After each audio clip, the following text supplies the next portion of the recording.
Alone, wandering the decrepit halls of this grandiose construction, marching, creeping. And not alone due to an apparent lack of fleshy others, no, alone only because of that malicious thing. Sitting. Waiting. How is it that an inanimate object becomes so alive? There's no mechanical workings hidden beneath its outer shell, no machine or whirring gears to animate its likeness. It is solid, an object of little description. It is a thing, and yet it is so alive. And then, there is what it does. The once people that walk alongside you in this new dark reality. The new things that were created by another. No shift of gear, no sudden explosion or great display of lights. Just the object, the people, and the habits of weird change. Madness. Manifested both physically and mentally, identifiable with only the slightest of glances. Gingerly prancing below the surface of the skin, ready to pounce at a moment's notice. How the thing has changed so much, and yet it is still just that. A thing. And it should be said too that this strange thing is not quite strange at all. In fact, one would not be called unwise to suggest that such a thing were familiar. In short, the exact makeup of it is different from others of its kind, but the construction, presence, the proposed idea behind its existence are all ideas that are fathomable by the ordinary mind. So why then is this thing called strange? Why is it that your skin seems to crawl away to hide with your marrow whenever the thing is watching? How did such a familiar thing become so dreadfully alien? It is nothing more than a statue. Two twisted spires twirling around each other. A monument, I suppose. Though to watch is unclear. There is the lake of the grand city of Carcos, striped with glowing red, dark otherwise across its body. The thing is solid. It has to be. What reason would there be for there to be any inner workings? It is just a monument. It does not deserve this attribution of unknown fear.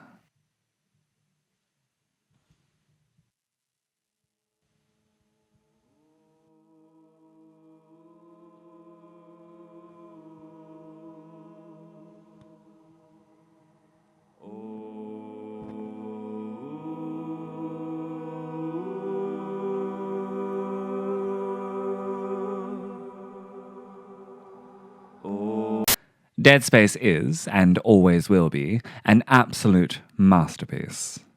It's almost funny looking at the game now in 2023. Mechanically, it's basically Resident Evil 4 but with the action blended into a truly terrifying horror experience, which does mean that the original Dead Space, inspired by the original Resident Evil 4, would do what the remake of Resident Evil 4 would try and succeed to do 15 years before the release of that game. I can't help but wonder if the RE4R devs were perhaps inspired by the original Dead Space in turn. As I believe I've mentioned at least once now, Dead Space is one of my favourite games of all time. And I've been thinking about it quite a lot lately. Now that is certainly due to the recent remake, but there have been some other, more interesting factors at play as well. I reminisce often about my first encounter with the Necromorph in Dead Space 2, of the terrifying escape from the hunter in Dr. Mercer's lab. Oh, and everyone remembers when that strange tentacle wrapped itself around your leg and dragged you through the Ishimura. But I've been drawn to some other thoughts lately. Being so ingrained in horror and its history, I can't help but notice that Dead Space has one of the most interesting antagonists I've seen.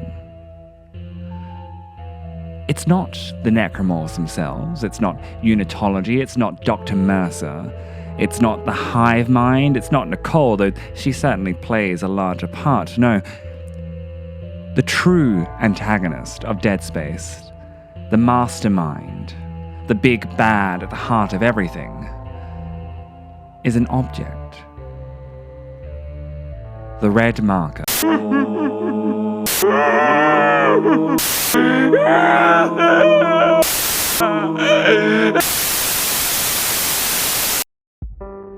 Final report of the commercial starship Nostromo, third officer reporting. The other members of the crew, Kane, Lambert, Parker, Brett, Ash, and Captain Dallas, are dead. Cargo and ship destroyed. I should reach the frontier in about 6 weeks. With a little luck, the network will pick me up. This is Ripley, last survivor of the Nostromo, signing off. Diving head first at any unsuspecting victim. Born from an egg and instantly ready to consume. The facehuggers and xenomorphs of the Alien franchise need no introduction. These slimy creatures are outright awful, using the human body as a womb for leathery weapons. And in line with these creatures are Half-Life's headcrabs and headcrab zombies, quite similar to the facehugger, though using the host body as the weapon itself. Depending on the variant of headcrab, the body is transformed in different ways, though always remaining distinctly as what came before. Except perhaps with the fast headcrab zombie, with its flesh gone and skeletal likeness. Both of these creatures exude terror from every orifice. They tap into this overwhelming sense of doom. Resurrection does it best with purpose. We don't find this man with a facehugger attached to his mouth. Rather, this is some time after the facehugger has detached. The damage is done. As Ripley 8 puts it, there is a monster in his chest, and in a few hours, it is going to burst its way through his ribcage, and he will die. That kind of dread is fantastic in horror. Knowing that not only are you going to die, but you are going to create the awful thing that would have killed you were you going to survive. Xenomorph, headcrab zombie, it's all the same. In the end, there is the loss of you and the creation of an objectified weapon. So what if instead, that creation happens quietly, slowly? There is no parasite that launches onto your face. There is no apparent reason to fear that you might be becoming something else. And what about that last notion? The idea of rather than birthing a new entity like the xenomorph or being piloted against your will by a headcrab, you become something wholly new. What happens when the infection can hardly even be recognized as an infection, where the culprit is not an alien bug but a familiar monument? A monument that you are sure could have been constructed by humankind, and yet somehow you know is so deeply distant. What sets Dead Space apart is the presence of the red marker. This alien artifact, or rather, man-made replica of the original black marker, is the stand-in for headcrabs and facehuggers. Now sure, Dead Space does feature a necromorph known as the Infector, a creature that infects corpses and creates the main necro, the Slasher. Though unlike headcrab zombies and xenomorphs, the marker does not need the Infector. The marker is perfectly capable of creating its armies of dead tissue by doing nothing at all. The necromorph, quite possibly the scariest creature I've encountered in horror gaming. Well, maybe only second to Nemesis. That guy is awful. A monster, quite clearly made up of ex-human bits, but with the flesh turned outward and bones extended extraordinarily. Necromorphs are massive things, a fact supported by their raised, talon-bearing arms. These creatures can take a beating. They will not stop until there is nothing left of them. Shoot their legs and they will keep crawling. Shoot their arms and rip the talon from their bleeding flesh, and you'd best hope you can aim it back into the torso, or they'll use whatever they've left to rip you apart. Their necromorph is a menacing threat, whether on their lonesome or in a group. So heed this warning: run or cut off their limbs. Each marker emits a signal that, if the marker so chooses, will infect living organisms with hallucinations, dementia, and occasionally, forbidden knowledge. But it is what the thing does to dead tissue that is most terrifying. The marker will infect dead tissue with the genetic code of the aforementioned necromorph. Being created from dead organisms, unlike its headcrab and xenomorph brethren, the necromorph is able to quickly expand the marker's army as it rips and tears through the living. In essence, the marker becomes more powerful with nothing more than its presence. You might then be asking if the markers are sentient. Turn to take 3.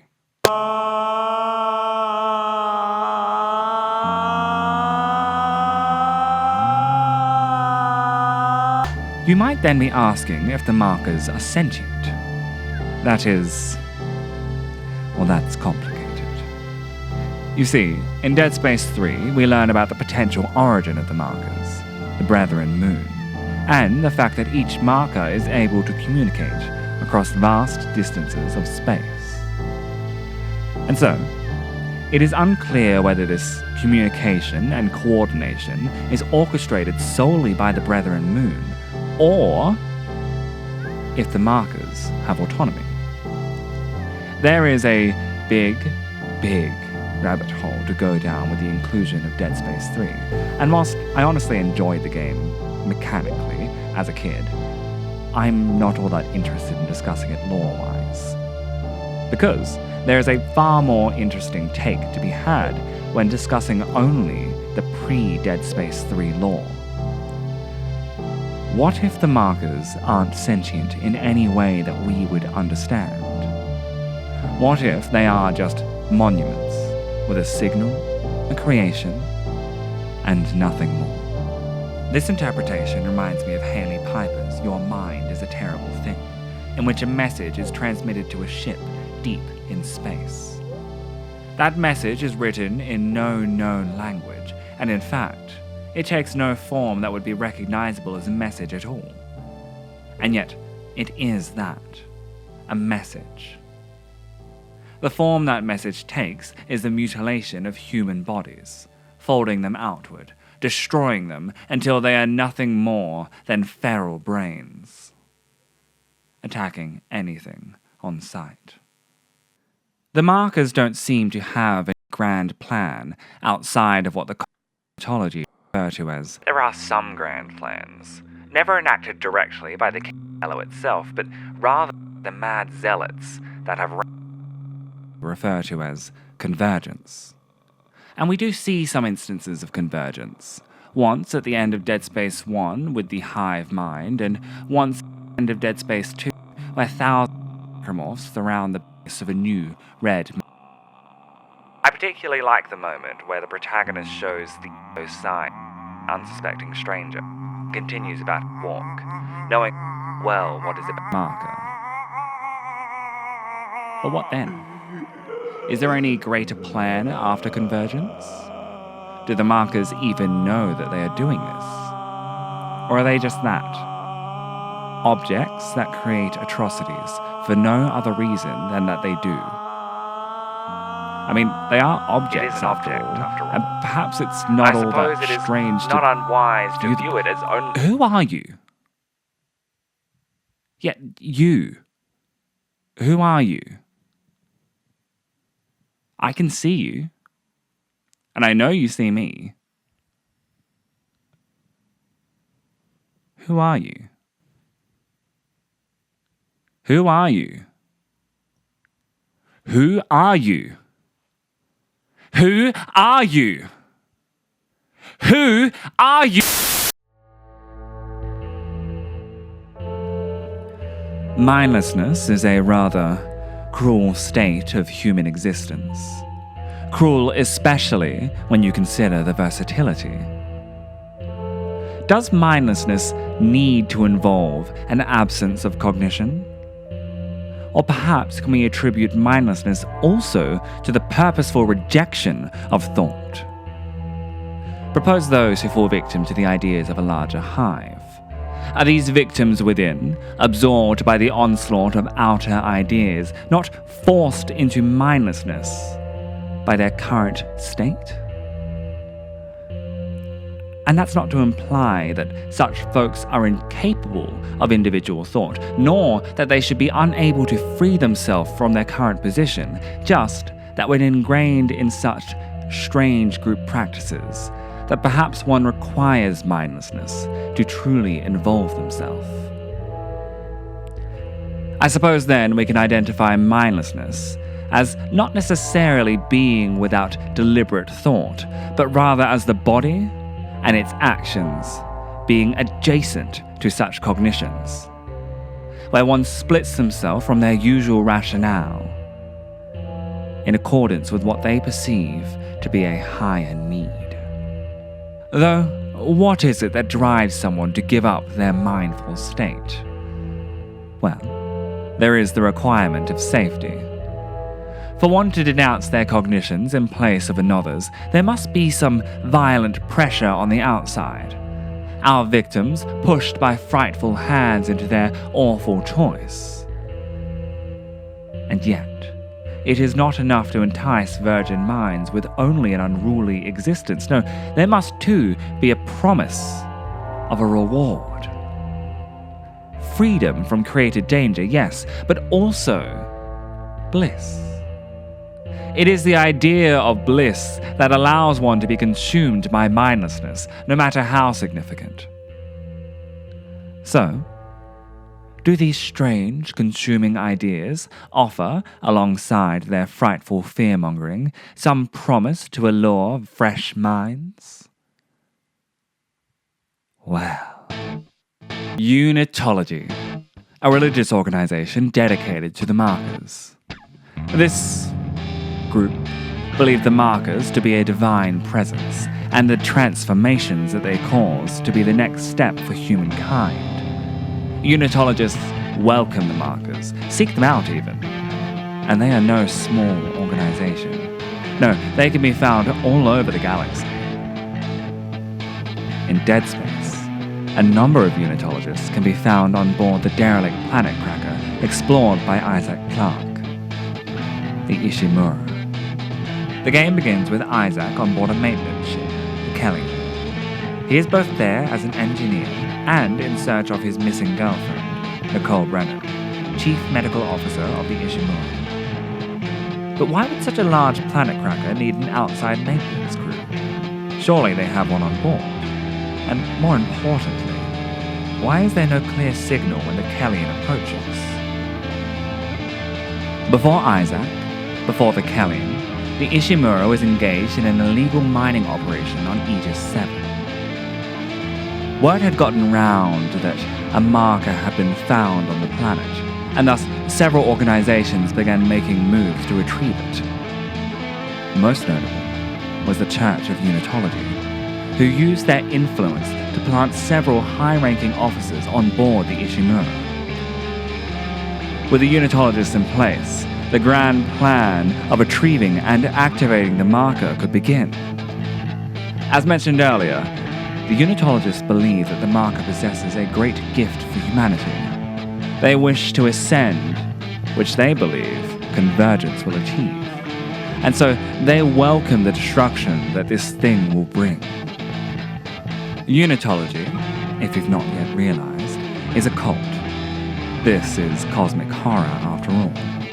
You can liken them to any real-world cult you like, but what I find interesting here is that they are a cult whose god is real, and the proposed ascension is a real thing that has been observed. It may not be the beautiful state that the unitologists claim it is, but a transformation of the flesh into the next phase of existence? I mean, it does do something like that. The marker's mere existence seems to be both the promise of this cult and the dark influence that guides the people into it. Take Dr. Callas Mercer, for instance, a medical officer on board the Ishimura. Mercer, upon first near contact with the marker, is given information by the thing. It is as though it is speaking to him. While others, such as Isaac Clarke, are given blueprints for creating more markers, Mercer is given insight into new surgeries he can conduct. Surgeries that would lead to the creation of the Hunter. Though, it isn't enough. Mercer keeps hearing voices that he attributes to the marker's desires. It becomes all he wants, to transcend life and live after death. Ever since that first contact, as it were, words repeat in my head. The markers must be absorbed. A divine insight, perhaps, that creating my hunter is part of the answer. Mercer becomes consumed by this need to appease the marker, constantly begging it for convergence. When Isaac eventually kills his hunter, Mercer is outraged. Standing before the red marker, Mercer pleads, "Bring convergence! Make us whole!" The marker does not respond. And mere seconds later, Callas Mercer is killed by the creatures he thought to be whole. When the cultists go wrong is their attribution of care. They think that the marker wants them to ascend to this higher level, that it has this grandiose plan for humanity. They think that the marker is a god. They believe that the yellow But it is a isn't. god. It is just But an it isn't. object that makes terrible It's just an things occur. object that makes terrible things occur. Beyond cults is what it does to the mind. This plain object is an invisible parasite, taunting the mind with an allure unlike any other. Most think they're resisting it. All the while, devilish thoughts have begun slithering into the grey. Without consciousness, without even seeming to try, legions of followers are created. It isn't opened, it isn't examined, it doesn't need to be. All that is required to begin this downward spiral is for an unsuspecting victim to be within proximity of the wretched thing. It would seem that simply knowing of it is enough to deliver its dark promises and capture the mind with misguided bliss.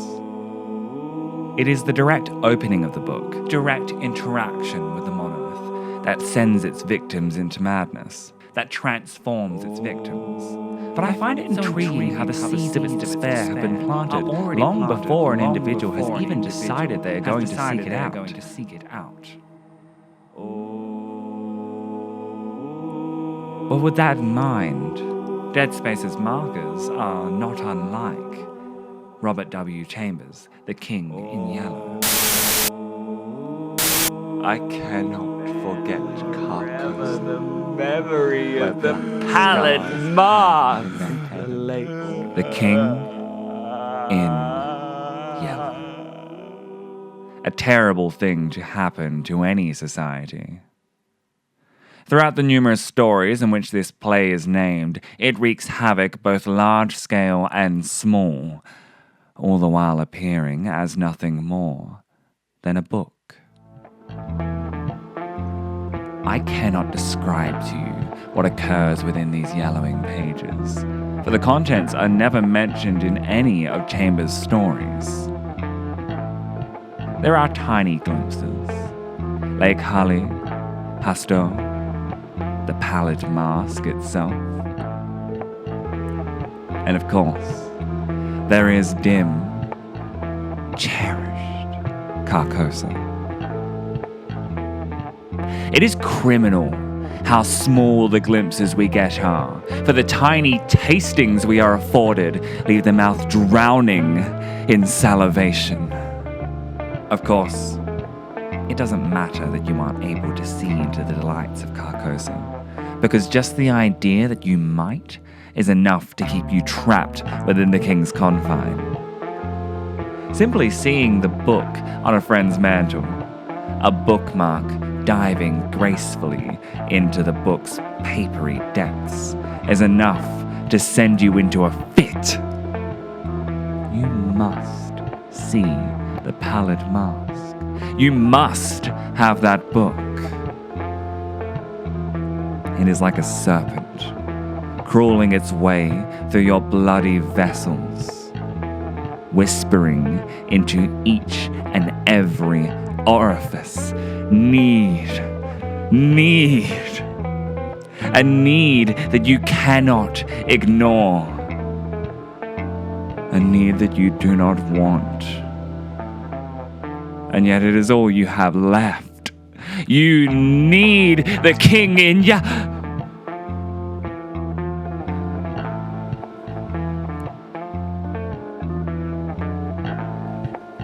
My apologies, I got a bit carried away there, didn't I?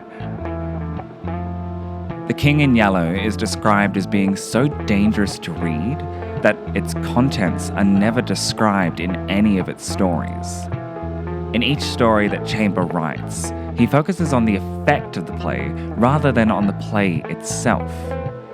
Occasionally we seem to meet characters from within the play, but never do we get an explanation as to why its contents are so dangerous to read. The only universal occurrence is that reading the play causes madness.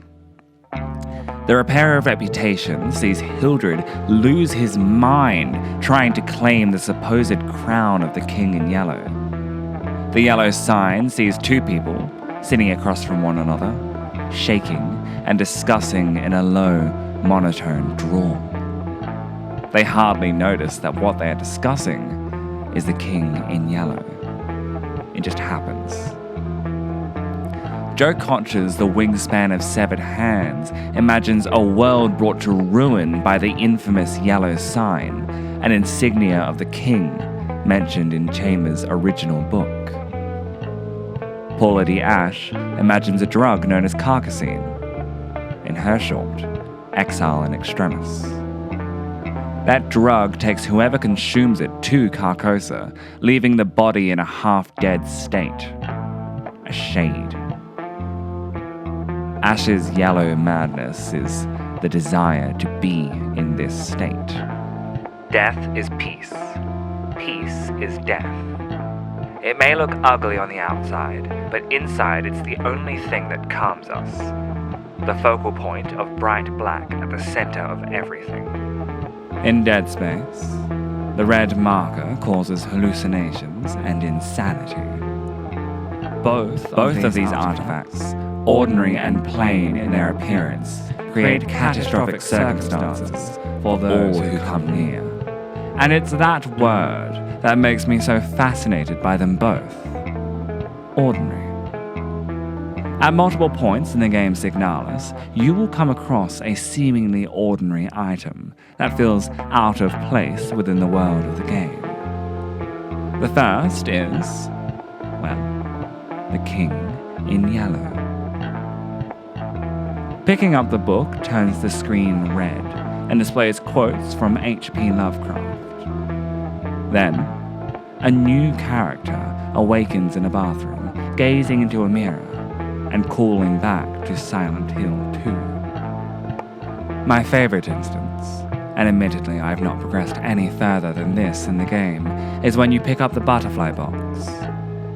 What had been a top-down classic survival horror experience akin to Resident Evil and Silent Hill suddenly shifts into this strange first-person sequence. Now mind you, this isn't the first time that this has happened. The sequence in which we find the King in Yellow is also in first person, but this one stood out to me. 1 minute, you're looking down upon a character in a room, picking up a box with a butterfly painted on it. And next, you are walking toward an abandoned radio station. Snow falling, fog obscuring your view. You're not there long. You solve the puzzle and suddenly you're back looking down upon that character. But I remember it leaving me stunned. The butterfly box felt to me like the most familiar thing in this strange world. A recognizable artifact from my real-world experience. But just as quickly as I had sought refuge in that familiar thing, it whisked me away into an experience so foreign and alien from anything I knew. It became the most strange thing to me in a station full of glitching zombie-ish husks and odd puzzles. That scene is what made me think of the King in Yellow and Dead Space's markers as being reflections of each other. Both of these objects are familiar. The marker is nothing more than a peculiarly shaped monument, like two twisted teeth, and the King in Yellow is, well, a book. Both of these objects should be minute elements within worlds full of creatures born from necrotic tissue and people madly dying from nothing more than the knowledge of a plague. And yet, somehow, these plain objects become alien artifacts, placed into these worlds by unseen hands, thrust upon an unsuspecting populace, so that some fiendish observer might revel in the sights. That observer being, well, us. Because it's not the familiarity that the characters in these worlds have with the objects that I've been so allured by. It's the familiarity that we have with them. We, the audience, recognize each object as it appears, and we are shocked as it takes up unusual abilities. There is the creation of xenophobia for the familiar, used to drive fear into our hearts, as if the red marker and the King in Yellow were looking out through the screen, the pages, and smiling at us as we watch. Do they want us to watch? Or do they need us to watch? At the core of all of this, are we at fault for the treachery of these familiar aliens? We'd only been near, only desired to play through a game, to read a book. We couldn't have known. It isn't our fault, right? And yet, we opened each piece, read its letters, played through its levels. We controlled its exploration with the machines we call eyes, conductors of treacherous vehicles, drawn in by a tiny, familiar thing. I suppose, much like the victims of Dead Space's marker and the King in Yellow's unknown play, our minds had been infected by a devious thing long before we even knew there was danger.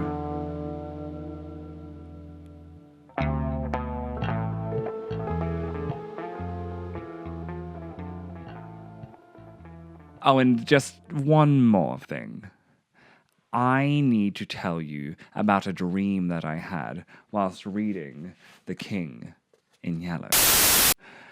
Now, I don't really remember the contents of the dream, but what I do remember is that I woke up muttering to myself, "Have you need for a repairer of reputations?" I don't believe that there is anything supernatural with this book. I don't believe that there is any eldritch terror or any of that. It was just a coincidence. I'd been reading the book like crazy. Of course, I was dreaming about it. Of course, all of that was happening. That being said, this hard copy that I have of the book has remained unopened and will remain that way for the entire time that I own it. I read this on my Kindle. I'm going to leave this one sealed, so to say. I just find it really interesting that such a cerebrally infecting book somehow managed to plague my real-world dreams with visions of the pallid mask. I cannot forget Carcosa, where black stars hang in the heavens, where the shadows of men's thoughts lengthen in the afternoons, when the twin suns set into the lake of Hali.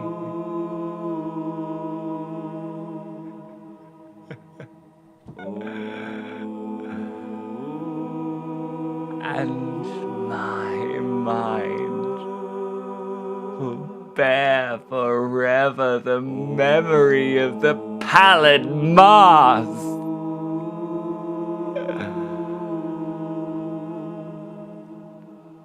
I pray God will curse the writer. For the writer has cursed the world with his beautiful, stupendous creation. Terrible in its simplicity, irresistible in its truth, a word world which now trembles before the king in yellow.